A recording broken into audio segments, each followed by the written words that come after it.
नमस्कार दोस्तों, मेरा नाम है आकाश और आप सभी का एक बार फिर से मेरे YouTube channel A to Z study में बहुत बहुत स्वागत है।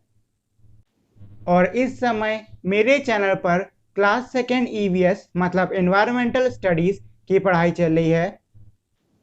और आज की क्लास में मैं आपको पढ़ाने वाला हूँ ग्रोइंग अप, जिसका हिंदी में मतलब होता है बढ़ना। और आज हम लोग ह्यूमंस यानी कि इंसानों के ग्रोथ स्टेजेस के बारे में पढ़ेंगे। तो ह्यूमंस यानी कि इंसानों के 7 ग्रोथ स्टेजेस होते हैं। पहला होता है इन्फेंसी, जिसे हम हिंदी में कहते हैं शैशवावस्था, और ये पैदा होने के बाद से 2 साल के बीच की स्टेज को कहा जाता है। दूसरा होता है अर्ली चाइल्डहुड, जिसे हिंदी में हम कहते हैं प्रारंभिक बालपन, और ये हमारा 3 साल की उम्र से 8 साल की एज के बीच को कहते हैं। तीसरा होता है मिडिल चाइल्डहुड, जो कि हमारा 9 साल से 11 साल की उम्र के बीच को कहा जाता है, और इसको हम हिंदी में कहते हैं मध्य बालपन।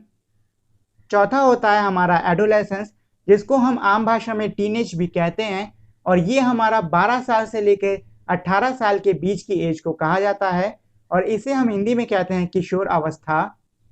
पांचवा होता है अर्ली एडल्टहुड, जो कि हमारा 18 टू 39 ईयर्स के बीच के पीरियड को मतलब 18 से 39 साल की उम्र के जो बीच का हिस्सा होता है उसको कहते हैं, और इसे हम हिंदी में कहते हैं प्रारंभिक वयस्कता। इसके बाद आता है हमारा मिडिल एडल्टहुड, जो कि हमारा तकरीबन 39 टू 45 ईयर्स से लेकर 59 टू 60 मतलब इस साल के बीच की उम्र को कहा जाता है, और इसे हम हिंदी में कहते हैं मध्य वयस्कता। और उसके बाद जो हमारा आखिरी एज पीरियड होता है वो होता है हमारा 60 से 65 साल से शुरू होकर आपके मृत्यु तक, और इसे हम हिंदी में बोलते हैं वृद्धावस्था। आइए अब हम लोग इन्फेंसी मतलब शैशवावस्था के बारे में पढ़ लेते हैं। तो इन्फेंसी हमारी बर्थ से लेकर 2 साल के बीच तक की होती है, और सीधी सी बात है, आप जब पैदा होते हो तो उसके बाद आप सिर्फ कुछ ही काम करते हो, जैसे कि रोने का, खाने का और सोने का। इस एज ग्रुप में जो बच्चा होता है वो अपनी देखभाल खुद से नहीं रख पाता है, और साथ ही में बच्चे काफ़ी ज़्यादा खाते और सोते भी हैं। सोते इसलिए ज़्यादा हैं क्योंकि सोने से हमारी बॉडी का जो डेवलपमेंट है वो काफ़ी अच्छी तरीके से होता है। इसके बाद हमारा हो गया अर्ली चाइल्डहुड, जो कि हमारा 3 से 8 ईयर्स के बीच में होता है। इसको हम हिंदी में प्रारंभिक बालपन भी कहते हैं। इस एज रेंज में जो बच्चे होते हैं वो धीरे धीरे बढ़ना शुरू हो जाते हैं, मतलब कि वो धीरे धीरे बात करना सीख लेते हैं, घुटनों पे चलते हैं, उसके बाद फिर पैरों पे चलना भी शुरू कर देते हैं। उनमें जो हमारी छोटी बहुत इंटेलिजेंस मतलब कि छोटी बहुत जो हमारी कह सकते हैं चतुराई और ब्रेन होता है वो डेवलप होना स्टार्ट हो जाता है। इसके बाद आता है मिडिल चाइल्डहुड, जो कि हमारा 9 से लेकर 11 साल के एज के बीच के बच्चों को कहते हैं।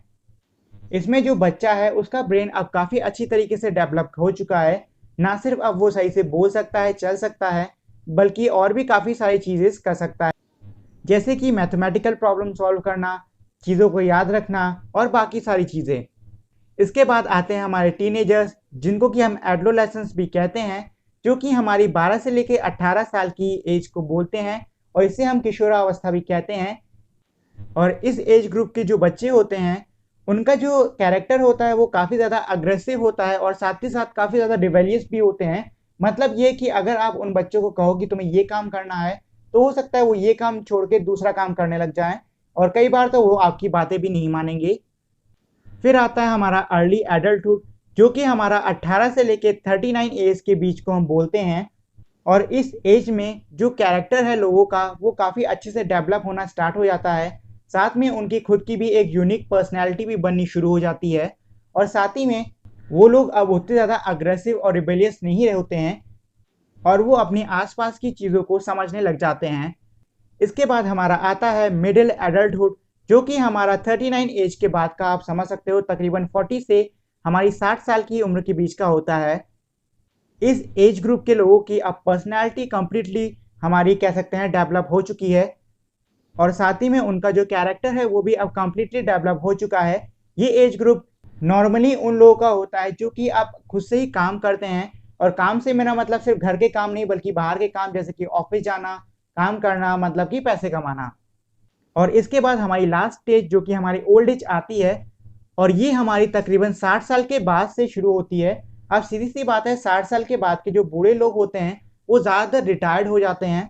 मतलब ये है कि अब वो लोग ज़्यादा दुनियादारी के मामले में नहीं पड़ते हैं, पैसे वैसों के पीछे ज़्यादा काम वाम नहीं करते हैं, और अब वो लोग अपनी जो बची कुची ज़िंदगी है उसको आराम से इंजॉय करके जीना चाहते हैं। और साथ ही में क्योंकि उन लोगों ने अब तक काफ़ी सारी अपने उम्र देखी हुई है, तो उनमें काफ़ी ज़्यादा एक्सपीरियंस भी होता है, जिसकी वजह से उनकी जो पर्सनैलिटी होती है वो काफ़ी ज़्यादा वाइस और काम होती है। और वाइस का मतलब है बुद्धिमान, और बुद्धिमान से मेरा मतलब है एक ऐसा इंसान जो कि हर कंडीशन में सही तरीके से फैसले ले सके, और काम का मतलब होता है धैर्य रखने वाला। तो ये थे ह्यूमंस के 7 स्टेजेस ऑफ ग्रोथ। उम्मीद है अब आपको ये सातों के सातों अच्छी तरीके से समझ में आ गए होंगे। और इसी के साथ में हमारी आज की क्लास यहीं पे खत्म होती है। आप सभी का मैं इस वीडियो को देखने के लिए बहुत बहुत धन्यवाद। अगर आपको ये वीडियो अच्छी लगी हो तो प्लीज़ मेरी इस वीडियो को लाइक करें, शेयर करें और मेरे चैनल को सब्सक्राइब करना ना भूलें। मिलते हैं हम अब अगली वीडियो में, तब तक के लिए नमस्कार।